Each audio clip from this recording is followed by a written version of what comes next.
Hey guys, this is day number 7 of filming a video every day until I get to day 100. I used to believe that knowing the law and knowing how taxes work were not that important to, making money, to becoming rich. And the reason I might have believed that is because I just thought, if you make a lot of value and impact, you just make money. But the people in this book have stressed over and over again the importance of knowing the law, the importance of understanding how taxes work. And I guess I thought that knowing how these worked were kind of icky, and it was kind of like you're trying to loophole the law and trying to make money like some kind of criminal. But in fact, taxes are set up to motivate certain actions and to bring down certain actions.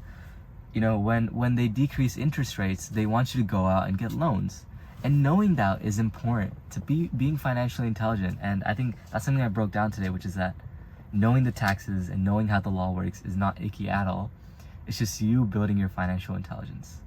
And in fact, a year ago, my friend Avnish, he was like, dude, you gotta get into real estate. You gotta learn how laws and taxes work and you could become rich. And I was like, nah, it's not like that. And I just put away his word. But now reading this book by Robert Kiyosaki and 50 other people, he was talking about the importance of taxes.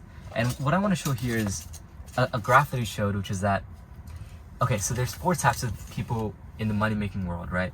There's employees, there's self-employed people, there's businesses and investors. And in terms of taxes, just in terms of taxes, people who are employed pay about 40% in taxes, right? People who pay 40% in taxes.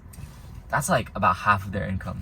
I'm talking about like income tax, like they take it out before you even get the check, right? And in self-employed people, these people pay 60% in tax, which is a lot more. You actually want to be on the other side of the graph, which is businesses and investors. Businesses pay 20% in tax and investors pay 0% in tax. I'm still getting into the nuance of this, but to explain it simply, especially the investors part, think about Jeff Bezos, right? He has a ton of stock in Amazon and other places, Warren Buffett, etc. But the thing about those people is they don't pay tax on their stock because it's just sitting there and it's appreciating value. When you think about net worth, Jeff Bezos doesn't have billions of dollars sitting in his bank account. He has billions of dollars sitting in a bunch of different investments, mainly Amazon. The law is favored in the rich because the rich has lobbyists, they have money to just give to politicians and everything else. So the law always favors the rich. And the law is set up in a way that the rich don't have to pay taxes on a bunch of different things, especially their investments. And what that allows them to do is that they can take their investments, right, and allow them to compound without tax. And that's crazy because think about an employee, a middle-class person like my family, who is getting 40% of their income just removed every single month, every single year. And investors are sitting there with that 40% back to them and just compounding over time. That's a ton of money if you build up over time. And just getting into more of this in real estate and everything that goes into it, I'm also realizing that I don't know anything.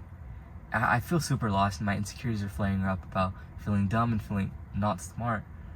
But I'm learning a lot about how this world works. The way Alex Hormozi describes it is that the people who are the wealthiest and the smartest are people who have a more accurate understanding of how the world works. And they see the world through a clearer lens. But for me right now, it's very muddy. And I'm like slowly cleaning apart that lens, and I'm also understanding that I don't really know how everything works. It's cool how everything works. We'll see where it takes me. I'm currently like so overloaded with information right now. I just learned what a title was. I learned what, honestly, I relearned what equity, inflation, deflation is, recession, all the different roles of doing like real estate. It's crazy, but I'm excited to do it. I think I just want to get into it and see what happens, Let's just see what happens, man. But yeah, that's the end of day number 7, I think. And let's just make it happen, man. Let's make it happen. All right, see you tomorrow, bro.